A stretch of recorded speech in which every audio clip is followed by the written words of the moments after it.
Hey, what's up everyone? It's CriptasticHacker from Crips Rise, which is chronically rad independent people solving and repairing in sick empowerment. And that's the new organization which is going to help folks fix their mobility aids like this one, which I have been repairing for years now, doing all my own repairs because I don't have insurance like a lot of disabled people in this country. And we're going to change the dynamic, hopefully, to give people more options.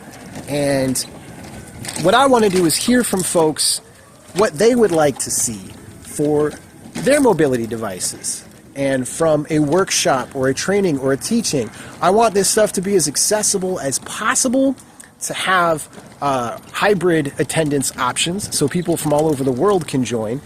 And also going to be recording stuff so that people can access it later and just spread the knowledge for DME, which is the durable medical equipment. That just means disabled stuff, disabled assistive things, you know? Really spread the knowledge for how to repair those and empower ourselves so that we can, get on the move, Because being out in the community is nice. It is such a gorgeous day here right now in Bernal Heights over here. Bernal Heights, San Francisco, California. That's, it's just a beautiful day.